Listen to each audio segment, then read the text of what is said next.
ছাত্রদলের পক্ষ থেকে সম্ভবত একটু বিলম্ব করার কথা বলা হচ্ছে, যে বিশেষ করে ছাত্র সংসদ নির্বাচন, ডাকসু নির্বাচনের ক্ষেত্রে বলা হচ্ছে যে গঠনতন্ত্র আবার লিখে তারপরে যেন নির্বাচন দেওয়া হয়। ছাত্রদলের আসলে এই বিলম্ব চাওয়ার আসলে কেন, মানে প্রয়োজনীয়তা কেন হলো, যে অনেকদিন ধরে ছাত্রদলের অ্যাক্টিভ রাজনীতি নেই ক্যাম্পাসগুলোতে, তাদের লোকসংখ্যা কম, এটাই কি কারণ?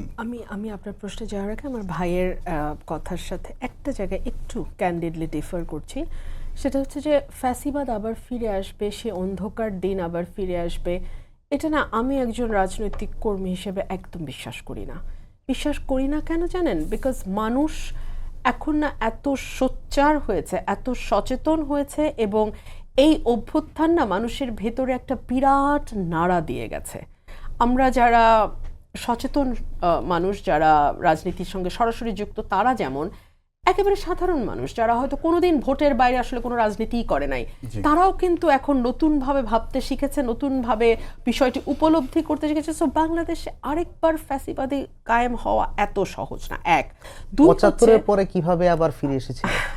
৭৫-এর পরে তো আসলে অনেকগুলো বছর পার হয়েছে, এবং যে এই যে ফিরে আসা, এটা দায় আমাদের। আপনাদের দলই তো আওয়ামী লীগকে রাজনীতিতে আবার আমাদের কারোর দায় কম না। দেখুন, আমি ওনারা এখন অনেক কথা বলছেন, আমার কাছে খুব অবাক লাগে।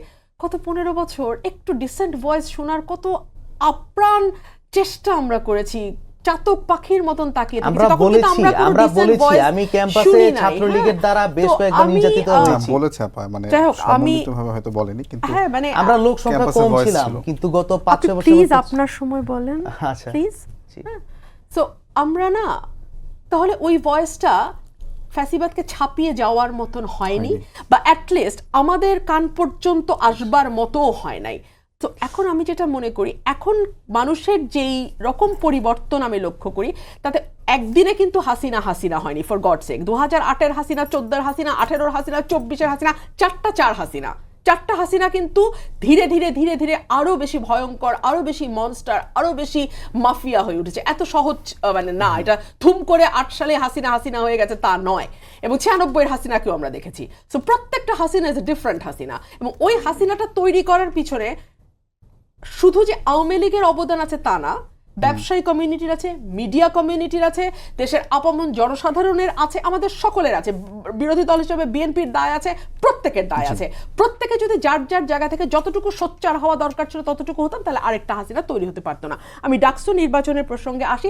সার্টেনলি ডাকসুতে তো নির্বাচন হতে হবে, এবং ডাকসু নির্বাচন দেখেন আবারও সেই ৭২ থেকে ৭৫-এ ফিরতে হয়। বাংলাদেশের প্রথম ডাকসু নির্বাচন ৭২ সালে যেটা হয়েছিল, সেটাও ব্যালট বাক্স ছিনতাই করে। ৭৩ সালে সেটাও ব্যালট বাক্স ছিনতাই করে। সো আমাদের নির্বাচনের ইতিহাস মাশাআল্লাহ ভয়াবহ। ছাত্রদল আসলে কেন এটাকে বিলম্ব করতে চাচ্ছে? দীর্ঘদিন ছাত্রদলকে ক্যাম্পাসে যাওয়া তো দূরেই থাক, ক্যাম্পাসের আশেপাশে আসতে দেওয়া হয়নি।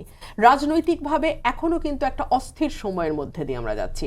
এখনো কিন্তু ঠিক সেই অর্থে শিক্ষার পরিবেশ বলেন, বিশ্ববিদ্যালয়ের পরিবেশ বলেন, সেই অর্থে কিন্তু যেটা স্টেবিলিটি বলা হয়, স্থিরতা বলা হয়, সেটা কিন্তু এখনো শতভাগ অর্জিত হয় নাই। সো এই সকল কিছু বিবেচনা করে বিএনপি বলেছে একটা রাজনৈতিক সরকার আসুক, আসতে দেন একটা রাজনৈতিক সরকারকে।